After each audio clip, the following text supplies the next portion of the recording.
పుట్టుకకు తెలియదు. దాని జన్మ వెనుకున్న పరమార్థం ఏంటో, అది ఎందుకు పుట్టిందో, అది ఏం చేయాలో దానికి తెలియదు. దానికి తెలిసింది ఒక్కటే, పొద్దున్నే లేవటం, వెతుక్కోవటం, అంత ఆహారం తినటం, సాయంత్రానికి నిద్రపోవటం. ఎప్పుడో వాటి కాలాల్లో కొన్ని రకాల ప్రేరణలకు అవి గురి కావటం మినహాయించి ఇంకా వాటికి ఏంటి లైఫ్ అనేది వాటికి తెలియదు. అలాగే కొంతమంది మనుషులకు కూడా వాళ్ళ జీవితం, జన్మ వెనక పరమార్థం ఏంటో వాళ్ళకి తెలియదు. ఎందుకు పుట్టారో, ఎందుకు పెరిగారో, ఎందుకు సృష్టికర్త వాళ్ళని భూమి మీదకి పంపించాడో, ఎంతవరకు ఉంటారో, తర్వాత వెళ్ళి ఎక్కడ నిలబడాలో, ఇవేం తెలియవు. వాళ్ళకి తెలిసిందల్లా ఒక్కటే, లోకం రంగుల వలయం. పుట్టాం, పెరిగాం, లోకాన్ని సంపాదించాలి, లోకంలో ఉన్న వాటిని సంపాదించాలి, లోకాన్ని అనుభవించాలి, లోకాన్ని ఎంజాయ్ చేయాలి, తర్వాత ఏం చేయాలి? సావాలి. ఇంకేముంది అని లోకంలో వాటిని పొందుకోవడానికి జీవితాన్ని పణంగా పెట్టి కష్టపడతారు. మొత్తం ఏదో పొందుకుంటారు. పొందుకొని అన్నీ అనుభవించి చివరికి వాళ్ళ ముఖాలు ఎలా ఉంటాయంటే, ఎందులో ఏ రుచి దొరకదో, ఎందులో ఉన్న ఏ రుచి కూడా స్థిరంగా అనిపించదో, చివరికి మరణం సమీపం అవుతున్న కొద్దీ అసలు ఎందుకు పుట్టాను, ఎందుకు ఇన్నాళ్ళు ఇట్లా బ్రతికాను, ఇప్పుడు చస్తే వీళ్ళందరిని వదిలిపెట్టి పోవాలి కదా, ఎటు పోవాలి, ఏమవ్వాలి, వాట్ నెక్స్ట్ అనే ప్రశ్నలు వచ్చి కొంతమంది చాలా వేదనతో ఈ లోకాన్ని వదులుతూ ఉన్నారు. ఆ మరణ ఘడియలు సమీపించినప్పుడు ఆలోచిస్తారు, అసలు ఎందుకు వచ్చాను, నా ఉనికికి కారణం ఏంటి, ఇన్నాళ్ళు జంతువు బతికినట్టు బతికాను, కేవలం నా శారీరక వాంఛలు తీర్చుకోవటానికే, ఈ శరీరం ఉంది కదా, ఈ శరీర వాంఛలు తీర్చుకోవడానికే జీవితం అన్నట్టు బతికానే, అయ్యో చూస్తానే అన్నీ మారిపోయినాయి, చూస్తానే అన్నీ వదిలేయాల్సి వచ్చిందే అని చాలా వేదనతో కన్ను మోస్తారు. ఎందుకంటే వాళ్ళు అర్ధరహిత జీవితాన్ని జీవించారు, అర్థవంతమైన జీవితాన్ని జీవించలేదు. అవునా? మీకు కావాలంటే చాలామంది సమాజంలో చూడండి, ఎక్కువ శాతం మంది నవ్వు మొఖాన అట్లా పులుముకొని తిరుగుతున్నారు, కానీ చాలా హృదయాలలో ఒక నిర్వేదం, ఒక వేదన. జీవితం చప్పగా పేలవంగా నిరాశాజనకంగా అనిపిస్తుంది.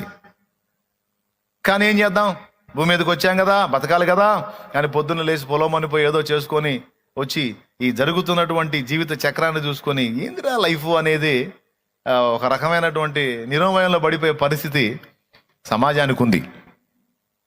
కానీ మనకు దేవుని కృప ఏంటో తెలుసా? మన బ్రతుకులు అలా ఉండకుండా, మనం ఎందుకు పుట్టామో, మనం ఏం సాధించాలో, మన ఎడల తన చిత్తం ఏంటో, దాన్ని ఎలాగ మనం నెరవేర్చాలో, వెళ్ళి ఎక్కడ నిలబడాలో, వెళ్ళేటప్పుడు ఎలా సిద్ధపడాలో మొదలైన విషయాలన్నీ మనకు స్పష్టంగా బయలుపరిచాడు ఆయన. బయలుపరిచాడా లేదా? ఒకప్పుడు మన బ్రతుకు అర్థం లేదు, ఒకప్పుడు మన బ్రతుకి గురి గమ్యం లేదు. కానీ ఈరోజు దేవునిలోకి వచ్చిన తర్వాత నీ జీవితానికి, నా జీవితానికి ఒక గురి గమ్యాన్ని దేవుడు సూచించాడు. ఇదిగో నిన్ను ఈ కార్యం చేత భూమి మీదకి పంపించాను, నువ్వు ఇదిగో ఇది సాధించాల్సి ఉంది, ఇదిగో ఇది నెరవేర్చాల్సి ఉంది అని దేవుడు మనకి స్పష్టపరిచి ఈరోజు మన బ్రతుకుని నిరాశాజనకంగా కాకుండా ఆశాజనకంగా మార్చాడు ఆయన. మన రోజులు వేదంతో దొల్లిపోయేటట్టు కాకుండా మన రోజులు ఉల్లాసంతో, ఈరోజు ఈ పని చేశాను, ఈరోజు నా తండ్రికి ఇలా సంతోషాన్ని కలిగించాను, ఈరోజు దేవుని చిత్తం ఇలా నెరవేర్చానని సంతోషంగా మన రోజులు గడిచిపోయేటట్టు దేవుడు మన ఎడల కృప చూపాడు. దేవుడు మనకు బయలుపరిచాడు అసలు మనల్ని ఎందుకు ఉనికిలోకి పంపించాడు. మీలో ఎంతమంది గుర్తుందో లేదో, గతంలో ఒకసారి చెప్పున్నాను, మళ్ళీ ఒకసారి గుర్తు చేస్తాను. మనల్ని ఆయన భూమి మీదకి పంపించిన దానిలో మనకి కావలసిన సమస్తాన్ని సమకూర్చి అన్ని మన నోటికి అందేటట్టు చేసి మనల్ని దేవుడు ఉనికిలోనికి పంపించిన దానిలో మొట్టమొదటి కారణం ఏంటంటే దేవుని మహిమ మనం వెతుకున్నట్లు. నా మహిమ నిమిత్తము నేను సృజించిన నా జనులు నా స్తోత్రమును ప్రచురము చేయుదురు అన్నాడు. ఎందుకు మనం నిర్మించబడ్డామంటే వాటిలో మొట్టమొదటి కారణం మనల్ని సృష్టించిన వానికి మహిమను ఆరోపించున్నట్లు మనం నిర్మించబడ్డాం. అర్థమైందా? ఇది 2 చోట్ల ఉంది. యెషయా గ్రంథం ఒకసారి తీసుకోండి. అందులో యెషయా గ్రంథం 43వ అధ్యాయము 7వ వచనం చూడు.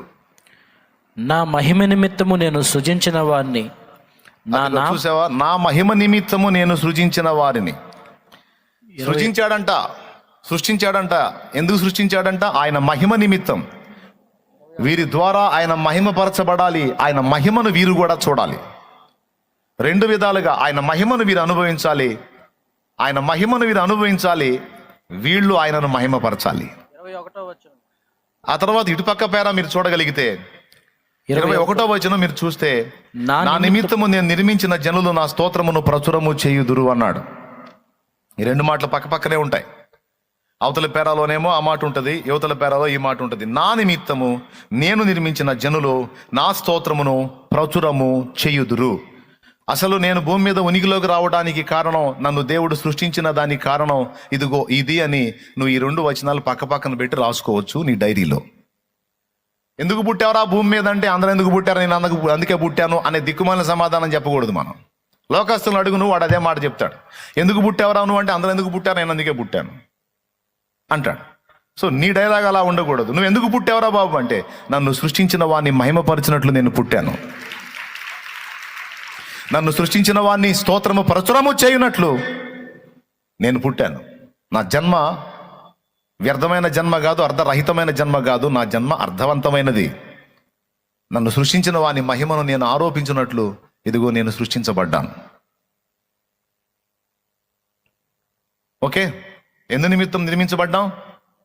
ఆయన మహిమపరచ నిమిత్తం, ఆయన మహిమను స్తోత్రమును ప్రచురము చేయ నిమిత్తము మనం నిర్మించబడ్డాం. ఇది అసలు మన సృష్టి వెనక దేవునికున్న మొదటి ఉద్దేశం. రెండవది, నన్ను సృష్టించిన వానితో స్నేహము చేయునట్లు, ఆయన కుమారునితో సహవాసము చేయునట్లు నేను నిర్మించబడ్డాను. నా దేవునితో జీవించడానికి నేను నిర్మించబడ్డాను. రాసుకో రెండవ పాయింట్. నువ్వు ఎందుకు నిర్మించబడ్డావంటే, నువ్వు సృష్టికర్తతో సహవాసం చేయడానికి, సృష్టికర్తతో సహా జీవనం చేయడానికి నిర్మించబడ్డావు.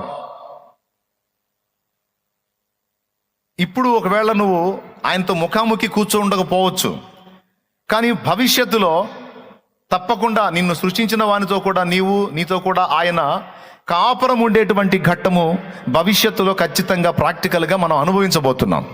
ఇదైతే పక్కా జరిగింది. ఎందు నిమిత్తం నిర్మించబడ్డాం? మొట్టమొదట ఆయనను మహిమపరచ నిమిత్తము, ఆయన స్తోత్రము ప్రచురము చేయ నిమిత్తము మనం నిర్మించబడ్డాము ఒకటి. రెండవది, ఆయనతో సహవాసం చేయడానికి, సహజీవనం చేయడానికి మనల్ని దేవుడు నిర్మించుకున్నాడు.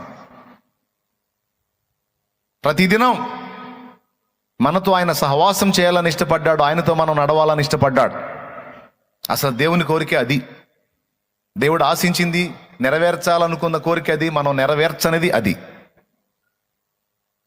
దేవుడు మనల్ని మన సహవాసంలో ఉండేదానిగా చేసింది. మనందరం కలిసి ఆయన సహవాసంలో ఉండటానికి ఆయన మనల్ని నిర్మించుకున్నాడు. అబద్ధాలు ఆడకుండా ఒక మాట నిజం చెప్పు మనస్ఫూర్తిగా. పిల్లల్ని కన్నావు కదా, కొడుకుని కూతుర్ని అనుకో. ఎందుకు కన్నావు? వాళ్ళు పెరిగి పెద్ద ఎవళ్ళు దారిని వాళ్ళు వెళ్ళిపోవడానికి కన్నావా, లేకపోతే ఎల్లప్పుడూ నీతో ఉండటానికి కన్నావా? నీ హృదయవాంఛ ఏంటో నువ్వు యథార్థంగా చెప్పు. వాళ్ళు వెళ్ళిపోవాలని, వాళ్ళతో నీకు సంబంధం లేకుండా, నీతో వాళ్ళకి సంబంధం లేకుండా వెళ్ళిపోవాలని కన్నావా, లేకపోతే నువ్వు ఉన్నంత వరకు వాళ్ళు నీతోనే ఉండాలని ఆశించావా? నువ్వేం ఆశిస్తావు బ్రదర్? ఏం ఆశించి నువ్వు బిడ్డల్ని కన్నావు? ఏం ఆశించి వాళ్ళ కోసం కష్టపడ్డావు? ఏం ఆశించి వెట్టి చాకిరీ చేసి వాళ్ళకు కూడబెట్టావు, పెడుతున్నావు, పెట్టబోతున్నావు? ఏం ఆశించి వాళ్ళకి వస్త్రాలు తీసుకున్నావు? ఏం ఆశించి వాళ్ళని చదివిస్తున్నావు? ఏంటి నీ ఆశ ఏంటి చెప్పు నాకు ఒక ముక్క.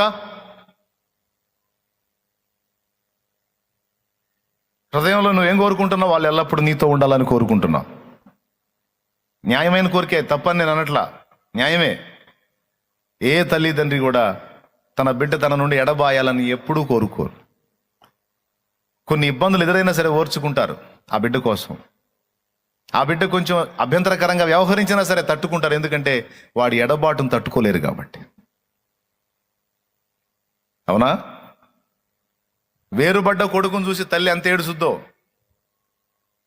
భర్త చెప్తాడు భార్యకి, అమ్మాయి నువ్వు ఎంత ఏడిసినా అవతల హృదయాల్లో లేని ప్రేమను పుట్టించలేవు. రెక్కలు రాకముందు పక్షులు గూట్లో ఉంటాయి, ఇప్పుడు రెక్కలు వచ్చినాయి ఎగిరిపోతాయి. దీనికి ఇక నువ్వు చేసేదేముంది? ఇక నువ్వు ఏడిసి నిన్ను చూసి నేను ఏడిసి ఇక మనం ఎంత ఏడిసినా మనలో వచ్చి ఆదరించేవాడు ఎవడు లేడు. వాళ్ళకి ఆ కనికరం కలగదు, వాళ్ళకి ఆ జాలి కలగదు. నువ్వు చచ్చిపోతున్నా సరే వాళ్ళకి సెంటిమెంట్ లేదు. అది ఎండమావి, పిచ్చిదానా ఎండమావి. ఎండమావిలో నీళ్లు దేవులాడుతున్నావు, ఏడ దొరికితే వదిలే. దిక్కు లేని వాళ్ళకి దేవుడే దిక్కు. నాకు నువ్వు ఉన్నావు, నీకు నేనున్నాను, ఇద్దరికి దేవుడు ఉన్నాడు. పద. మరి ఆడ మనిషి చేసినట్టు మగాడు ఏడవలేడుగా. ఇట్లాంటి మాటలు మాట్లాడి ధైర్యపరుస్తూ ఉంటాడు భర్త. ఇది వాస్తవం, సమాజాల్లో జరుగుతున్నది. కానీ తల్లి ఆ క్షోభను వదిలిపెట్టిద్దా? మళ్ళా కొంతసేపటికి వచ్చిద్ది. వాడికి ఫలానా ఫలానా కూర అంటే ఇష్టం అండి, ఆ అమ్మాయికి అవి చేయటం రాదు. నా దగ్గరికి వచ్చి నన్ను అడిగి చేయించుకుంటాడు. పెదవ తిన్నాడో లేదో అంటుంది, మళ్ళీ కళ్ళు తుడుచుకుంటాడు.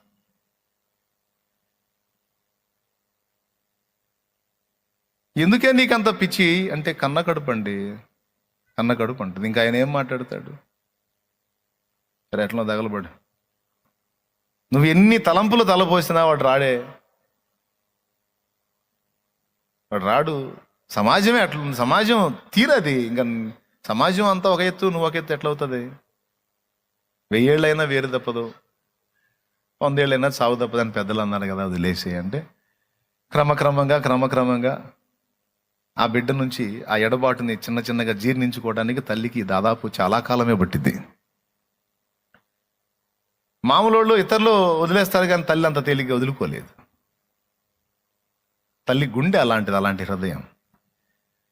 ఒక మాట నేను అడుగుతాను, కొడుకుతో నీ బంధం, నీతో కొడుకు బంధం తాత్కాలికమే అయినా నేను బతికున్నంత వరకు వాడు నాతోనే ఉండాలని కోరే నీ కోరికే స్వార్థం కాదు, న్యాయం. నేను బతికున్నంత వరకు నా కూతురు నా కళ్ళ ముందు ఉండాలి, నాకు అందుబాటులో ఉండాలని నువ్వు కోరుకోవటం న్యాయమే. ఎందుకంటే కనీ పెంచి పెద్ద చేసి నీ ప్రాణమంతా బిడ్డల మీద పెట్టుకున్నావు కాబట్టి. కానీ ఏం చేద్దాం, ఆడపిల్ల అనే పేరులోనే ఆడపిల్ల కానీ ఏడపిల్ల కాదనేటువంటి అర్థం వచ్చేటట్టు ఆ పేరే ఆడపిల్ల అని పెట్టారు. కాబట్టి ఆడపిల్లకి మరి ఇక పెళ్లి చేసేటప్పుడు చాలా ఏడుచుకొని మొత్తుకొని గందరగోళం చేసుకొని పంపిస్తారు. మగబిడ్డ విషయంలో వచ్చేటప్పటికి వాడు ఎల్లప్పుడూ తల్లి దగ్గరే తండ్రి దగ్గరే ఉండాలని కోరుకుంటారు. అవకాశం ఉంటే ఆడపిల్ల కూడా తన యొద్దనే ఉండాలని తల్లిదండ్రులు ఆశిస్తారు. దేవునికి స్తోత్రం. ఒకవేళ ఆడపిల్ల తల్లిదండ్రి దగ్గర ఉండాలని తల్లిదండ్రులు ఆశిస్తే మగబిడ్డ దూరం అవ్వాల్సి వచ్చింది వాళ్ళ అమ్మ నాన్నకి. అందుకని వదిలేస్తారు, ఆడపిల్లని అప్పచెప్పేస్తారు. వీళ్ళ స్వార్థం వీళ్ళు చూసుకుంటే మరి వాళ్ళు బలైపోతారు కదా. అందుకని అయితే కొద్ది రోజుల ఈ అనుబంధానికే, స్తోత్రం చెప్పండి అందరూ, కొద్ది రోజుల ఈ అనుబంధానికే ఇంతగా మన హృదయం పరితపించిద్దే, మన బిడ్డలు దూరం కాకూడదు, నా దగ్గరలో ఉండాలి, నాకు ఎల్లప్పుడూ సమీపంలో ఉండాలని.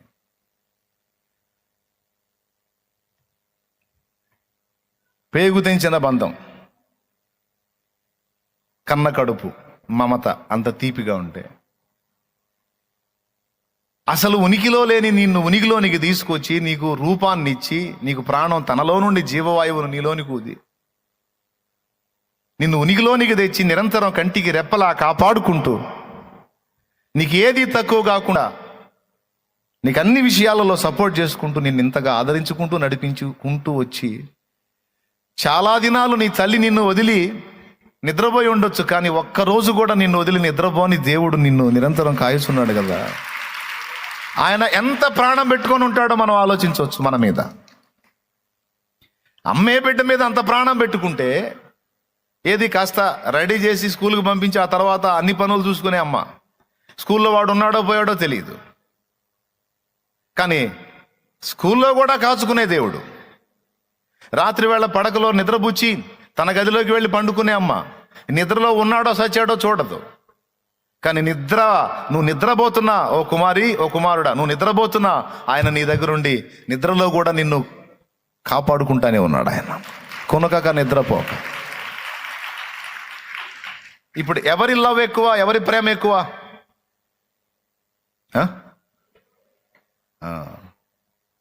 మరి అంత సేటు మనల్ని ప్రేమించేవాడు మన నుంచి కొంచెం ప్రేమను ఆశించడం న్యాయమా అన్యాయమా? ప్రేమ తత్వమే అది. అది వెల్లడవుతుంది, అవతల దగ్గరను కూడా వెల్లడి కావాలని ఆశిస్తుంది. అది ప్రేమ తత్వం. ఆయన నీ నుండి నా నుండి తగిన విధంగా ప్రేమ దొరక్కపోయినా సరే మనల్ని ఈసడించుకోవాలా. ఎందుకంటే ఆయన తత్వమే ప్రేమ గనుక. ఆయన ప్రేమ స్వరూపి గనుక ఆశించిన స్థాయిలో నీ సహవాసం దొరక్కపోయినా, సాంగత్యం దొరక్కపోయినా, ఇప్పుడు తెలియదు తెలుసుకున్ననాడు నా బిడ్డ నన్ను వదలదు, ఇప్పుడు తెలియదు తెలుసుకున్ననాడు నా కుమారుడు నన్ను వదలడు, నాతోనే ఉంటాడు, నాతోనే ఉంటారని ఆయన ఆశించి ఎంతో పరితపించాడు, పరితపిస్తున్నాడు, పరితపిస్తూనే ఉంటాడు. దేనికోసమో తెలుసా? మన సహవాసం కోసం. నువ్వు అంగీకరించినా అంగీకరించకపోయినా ఇది నగ్న సత్యం. దేవుడు మనల్ని నిర్మించుకుంది ఆయనకు దూరంగా మనం ఉండాలని కాదు, మనం ఆయనతో సహజీవనం చేయాలని, ఆయనతో సహవాసం చేయాలని కోరుకొని మనల్ని నిర్మించుకున్నాడు ఆయన. ఇది రెండవది.